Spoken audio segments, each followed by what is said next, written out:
5 বন্ধু মিলে মন্দিরে গিয়ে প্রতিজ্ঞা করেছিল সারা জীবন একসাথে থাকবে, আর যদি কেউ বেঈমানি করে তাহলে সবাই মিলে তাকে মেরে ফেলবে। কিন্তু কে জানতো একদিন এই প্রতিজ্ঞাটাই তাদের একে অপরের রক্ত ঝরাবে।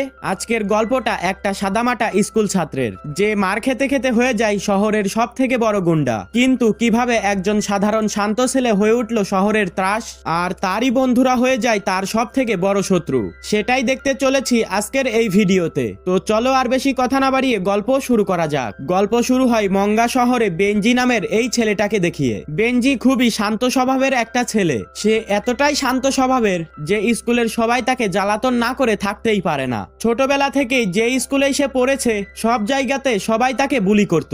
এই স্কুলেও প্রথম দিনে বাচ্চারা সবাই তাকে বুলি করতে শুরু করে, কেমন জানি তার কপালেই লেখা আয় আমাকে বুলি কর।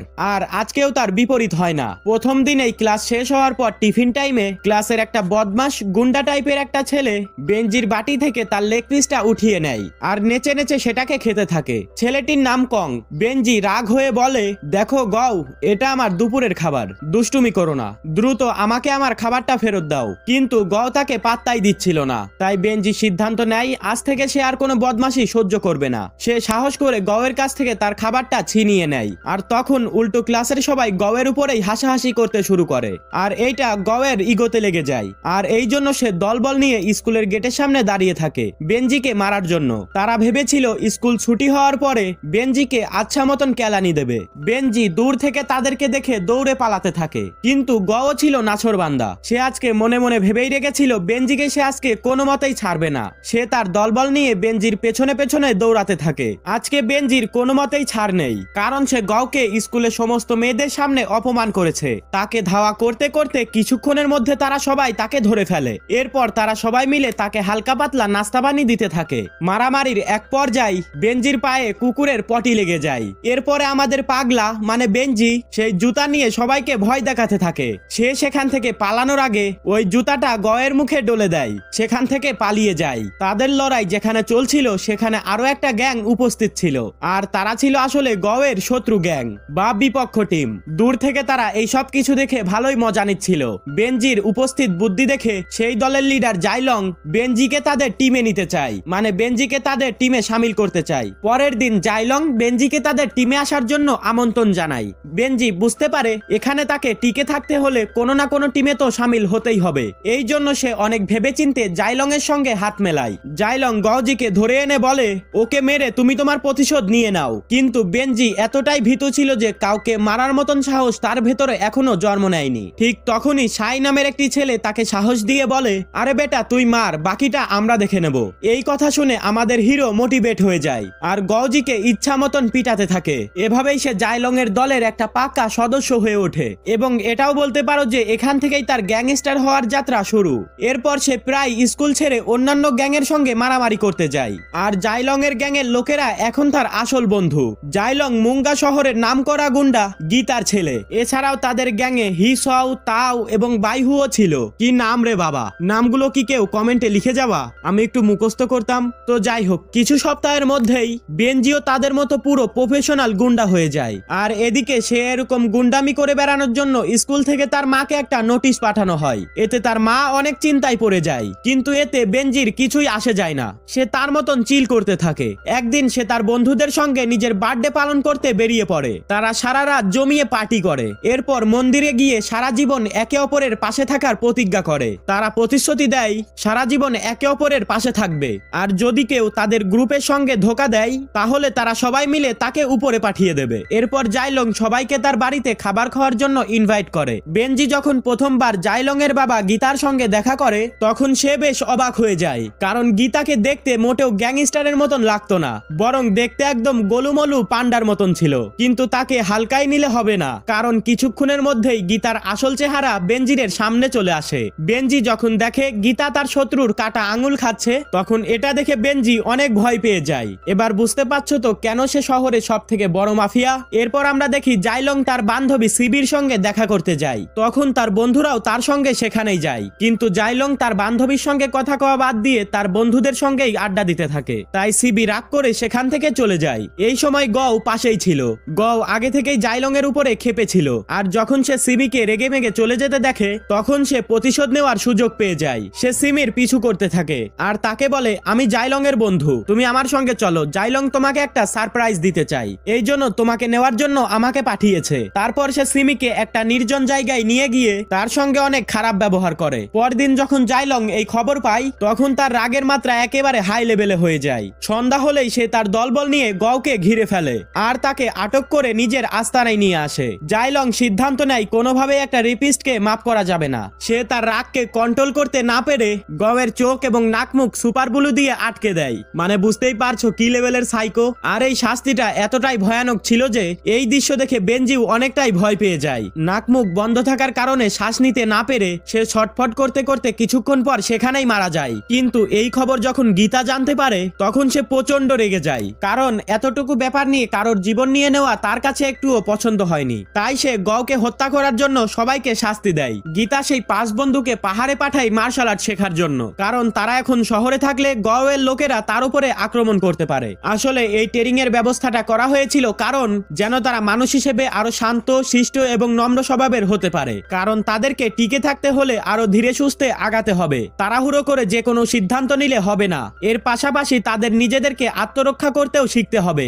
যদি কেউ তাদের উপরে আক্রমণ করে যেন তারা নিজেদের আত্মরক্ষা নিজেরাই করতে পারে। কয়েক সপ্তাহ পর যখন তাদের প্রশিক্ষণ শেষ হয় তখন গীতা তাদেরকে আবারও ফেরত নিয়ে আসে আর তাদের ফিরে আসার খুশিতে একটা পার্টির আয়োজন করা হয়। তখন বেনজি গীতার আসল মনুষ্যত্ব দেখতে পায়। সে তার আসল বাবাকে কখনোই দেখেনি, কিন্তু এখন গীতার মধ্যেই সে তার আসল বাবাকে দেখতে পায়। এই পার্টিতে গীতা মাস নামের একজন লোককে আমন্ত্রণ জানায়। সে আসলে তার অনেক বড় একটা শত্রু ছিল, কিন্তু এখন তারা হাত মিলিয়ে এক হয়ে গেছে। আসলে তারা দুজনে এই মুঙ্গা শহরের বাইরের গ্যাংস্টারদের সঙ্গে ব্যবসা করতে চাইতো না, আর তাই তারা একসঙ্গে কাজ শুরু করেছে। কিন্তু পাশের দলেরই একটা গ্যাংস্টার মুনকেয়া, সে কাউকে কিছু না জানিয়ে অন্য শহরের একটা গ্যাংস্টার উইলিয়ামকে নিয়ে আসে। উইলি আসলে মাস ও গীতার সঙ্গে ব্যবসা করতে চায়, কিন্তু মাস ও গীতা এই শহরের বাইরের কোনো গ্যাংস্টারদের সঙ্গে ব্যবসা করতে চায় না। তারা বাইরের লোকদের সঙ্গেও কোনো সম্পর্ক রাখতে চায় না। উইলিয়ামকে এরকম মুখের উপরে রিজেক্ট করে দেওয়ার জন্য সে প্রচন্ড রেগে যায়, আর এই জন্য সে গীতা আর মাসকে মেরে ফেলার সিদ্ধান্ত নেয়। সে মুনকেয়াংকে এই বিষয়ে জানায়,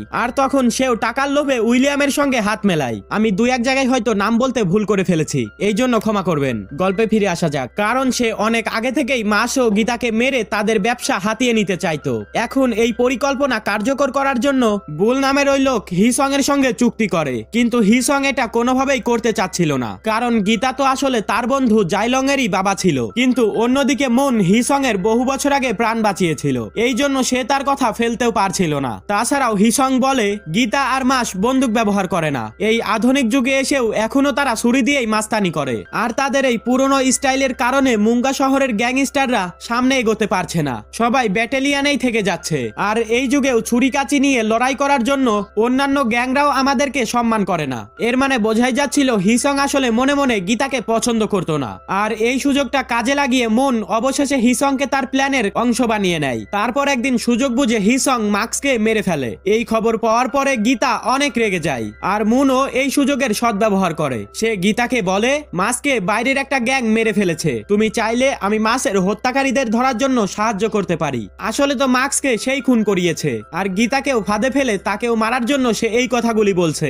আর এদিকে বন্ধুর মৃত্যুতে গীতার মাথাও ঠিক ছিল না, সে তখন ইমোশনাল হয়ে তার কথার ফাঁদে পড়ে যায়। এরপর একদিন রাতে গীতা মন্দিরের ভেতরে বসেছিল, তখন মুন তার কাছে একটা লোক পাঠিয়ে মিথ্যা সংবাদ দেয়। সে তাকে জানায় মাসের হত্যাকারীদেরকে খুঁজে পাওয়া গেছে। এটা শুনে গীতা কোনো কিছু না ভেবেই বন্ধুর খুনিকে ধরার জন্য তার সমস্ত লোকদেরকে সেখানে পাঠিয়ে দেয়। মুন তো আসলে এমন একটা সুযোগেরই অপেক্ষায় ছিল, আর যখনই গীতা সম্পূর্ণভাবে একা হয়ে যায় তখনই মুনের 4 জন গুন্ডা সাধারণ মানুষের ভেষ ধরে সেই মন্দিরে ঢুকে পড়ে, আর সুযোগ বুঝে তারা গীতার উপরে হামলা করে। কিন্তু গীতাও কোনো কাচ্চা খেলোয়াড় ছিল না, সে কিছুক্ষণের মধ্যেই 4 জনকেই কেলানি দিয়ে মাটিতে ফেলে দেয়। কিন্তু মুন পাকাপুক্ত প্ল্যান করেই এসেছিল। সে আগে থেকেই জানতো গীতা যত বড়ই কুম্ফু মাস্টার হোক না কেন গুলির হাত থেকে সে কোনোভাবেই বাঁচতে পারবে না। এই জন্য সে সাথে করে একটা বন্দুকও নিয়ে এসেছিল, আর সে কাউকে কিছু বুঝতে না দিয়ে মন্দিরে ঢুকে গীতাকে গুলি করে মেরে ফেলে, কারণ সে জানতো বেশি দেরি করলে সমস্ত ছেলেরা এখানে আবার চলে আসবে, আর তখন সে কোনোভাবেই গীতার হাত থেকে বাঁচতে পারবে না।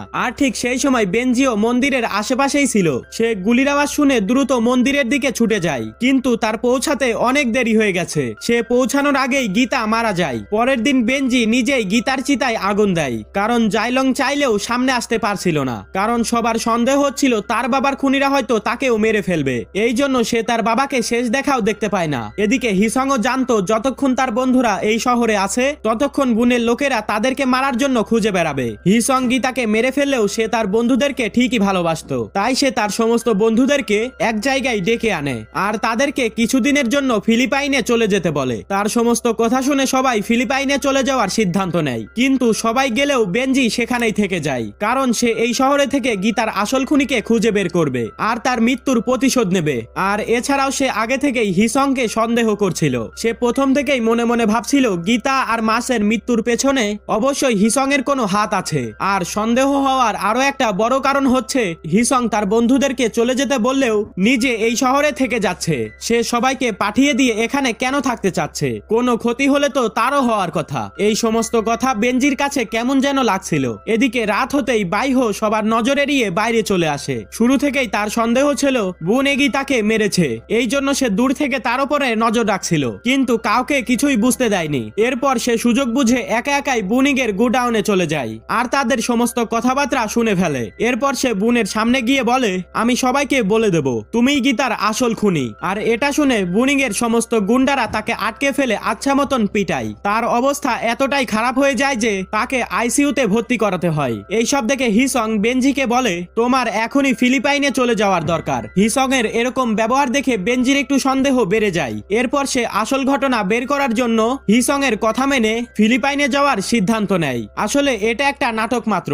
আসলে তারা হিসংকে বোঝাতে চায় যে তারা সবাই ফিলিপাইনে চলে গেছে, এতে সে লুকিয়ে লুকিয়ে হিসং এর উপরে নজর রাখতে পারবে। এরপর কাহিনীতে আসে একটা বড় টুইস্ট। বেনজি হুইলেনের সঙ্গে দেখা করতে যায়। সে সেখানে গেলে জানতে পারে হুইলেনই তার মায়ের পুরনো প্রেমিক। বেনজি এটা ভালোভাবেই জানতো গীতার খুনিকে ধরতে হলে তার নিজের জীবনও চলে যেতে পারে। তাই সে হুইল্যাংকে বলে, আমার যদি কিছু হয়ে যায় তাহলে আমার মায়ের যত্ন নিও। হুইল্যাং তাকে থামানোর অনেক চেষ্টা করে, কিন্তু বেনজি কোনো কিছুর বিনিময়ে থামতে রাজি নয়। এরপর রাতে হুইল্যাং তার মায়ের সঙ্গে বেনজির বাড়িতে তার সঙ্গে দেখা করতে আসে, আর সেখানেই সব থেকে বড় টুইস্ট সে জানতে পারে সেই আসলে বেনজির আসল বাবা। বেনজির মা আজ পর্যন্ত এই কথাটা বেনজিকে জানায়নি। আর যখনই হুইল্যাং জানতে পারে বেনজি তার নিজের ছেলে, তখনই সে অস্থির হয়ে তাকে খুঁজতে বেরিয়ে পড়ে, কারণ সে খুব ভালো করেই জানতো বেনজি একা কোনো বড় গ্যাংয়ের সঙ্গে পেরে উঠবে না। অন্যদিকে বেনজি ফিলিপাইনে যাওয়ার নাটক করতে থাকে আর তার সমস্ত বন্ধুদেরকে নিয়ে মন্দিরে চলে আসে। ফিলিপাইনে যাওয়ার আগে সবার সঙ্গে সে শেষ দেখা করতে চায়, কিন্তু যেই সময় সবাই একে একে যেতে শুরু করে ঠিক সেই সময় সে হঠাৎ করে ছুরি বের করে হিসং এর গলায় ছুরি ধরে আর তার কাছে জিজ্ঞেস করে, সবার সামনে স্বীকার কর গীতা আর মাসকে তুই মেরেছিস। বেনজির পুরো বিশ্বাস ছিল হিসং খুনিদের সঙ্গে হাত মিলিয়েছে। আসলে সে গত কয়েকদিন ধরে হিসং এর পিছু নিয়ে তার প্রতিটা পদক্ষেপের উপর নজর রাখছিল। সে দেখেছিল হিসং হুনের সঙ্গে এবং উইলিয়ামের সঙ্গে দেখা করেছে। অবশেষে হিসংও সবার সামনে স্বীকার করে, আমিই গীতাকে মেরেছি, কিন্তু আমি এসব তোদের এই শহরের ভালোর জন্যই করেছি। এমন সময় গুণ আর তার লোকেরা মন্দিরে ঢুকে তাদের সবার উপরে হামলা করে। আসলে গুণ একটা পাক্কা খেলোয়াড়, সে কোনোভাবেই প্রমাণ রাখতে চাচ্ছিল না, তাই সাপ মারার পর লাঠিও ভেঙে ফেলতে এসেছে। এখন বেনজি, জাইলং আর আও গুণ আর তার লোকেদের সঙ্গে মারামারি করতে শুরু করে। তাদের সবাইকে এভাবে মারামারি করতে দেখে হিসং সেখানে স্তব্ধ হয়ে দাঁড়িয়ে থাকে। সে বুঝতে পারছিল না এখন সে কি করবে, বন্ধুদের সাহায্য করবে নাকি বোনকে। কিন্তু যখন সে দেখে তার বন্ধুরা সত্যের পক্ষে লড়াই করছে তখন তার মধ্যেও সাহস চলে আসে। সে বন্ধুদেরকে সাহায্য করার সিদ্ধান্ত নেয়। সে একটা ছুরি দিয়ে বোনের কান কেটে দেয়। তখনই হঠাৎ আশেপাশে পুলিশের সাইলেন্ট শোনা যায়। হিসং ভাবে এটাই পালানোর সব থেকে ভালো সুযোগ, কারণ সে যদি বেনজির হাতে পড়ে বেনজি তাকে কখনোই ছাড়বে না। সুযোগ বুঝে হিসং সঙ্গে সঙ্গে সেখান থেকে দূরে পালিয়ে যায়, কিন্তু বেনজি যখন তাকে পালাতে দেখে সেও তার পিছু নেয়। আসলে বেনজি প্রচন্ড রেগে গিয়েছিল, সে সিদ্ধান্ত নিয়েই ফেলেছে বিশ্বাসঘাতকতাকারীর কোনো ক্ষমা নেই। কিন্তু হিসং দ্রুত সেখান থেকে পালিয়ে যায়। সেও বুঝতে পারে এখন তার সামনে দুটো পথ রয়েছে, হয় হার মানতে হবে আর নয়তো মরতে হবে। এরপর সে আস্তানায় গিয়ে একটা পিস্তল বের করে আর সরাসরি বেনজির সামনে গিয়ে দাঁড়ায় আর কোনো কথা ছাড়াই সোজা তার উপরে গুলি চালায়। যদিও গীতাংকে সেই মেরেছে, কিন্তু এই সবকিছুর জন্য সে বেনজিরকেই দায়ী করতে থাকে। সে বলে, তুই যদি চুপচাপ ফিলিপাইনে চলে যেতি তাহলে আজকের ঘটনাটা ঘটতো না। বেনজি বুঝতে পারে সে আর বেশিক্ষণ বেঁচে থাকতে পারবে না। সে বলে, আমি না হয় ফিলিপাইনে যাইনি, কিন্তু তুই বন্ধুত্বের মাঝে বেইমানি করলি কেন? যাই হোক বন্ধু, আমাদের কপালে হয়তো এত দূর পথই লেখা ছিল। আমি চলে যাচ্ছি, তোরা সবাই ভালো থাকিস। তুই কি শেষবারের মতন আমাকে একবার জড়িয়ে ধরবি? আর এটা শুনে হিসং এর চোখে পানি চলে আসে। সে ইমোশনাল হয়ে যায় আর বেনজিরকে জড়িয়ে ধরে। কিন্তু এটা তো বেঞ্জির পাতা একটা ফাঁদ ছিল।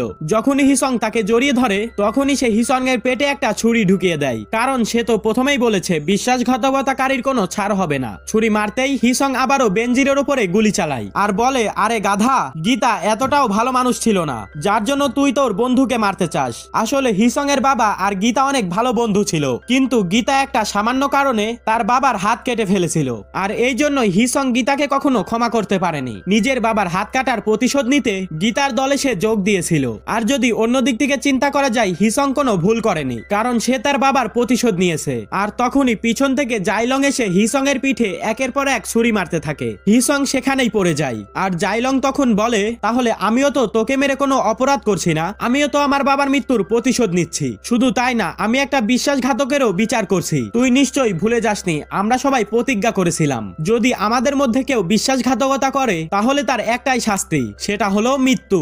দেখতে দেখতে হিসং আর বেঞ্জি সেখানেই মারা যায়, আর এই বন্ধুত্বের গল্পটা এখানেই শেষ হয়ে যায়। এই গল্পের শুরুটা ছিল নিজেকে বাঁচানোর একটা চেষ্টা থেকে, কিন্তু শেষ হলো সবকিছু হারিয়ে নিজের মৃত্যু দিয়ে। গল্পটা আমাদেরকে একটা শিক্ষা দিয়ে যায়, ভুল পথে হেঁটে কখনো সঠিক গন্তব্যে পৌঁছানো যায় না। বেঞ্জির ভেবেছিল একটা গ্যাংস্টার দলে যোগ দিলেই তার সমস্ত সমস্যা সমাধান হয়ে যাবে, কিন্তু শেষমেশ তাকে মরতে হলো। আর আজকের গল্পটা এই পর্যন্তই। গল্পটা কেমন লাগলো অবশ্যই কমেন্টে জানাবা। ভিডিওটা ভালো লাগলে লাইক সাবস্ক্রাইব করতে ভুলবে না। আজকের জন্য বিদায় নিচ্ছি। আসসালামু আলাইকুম।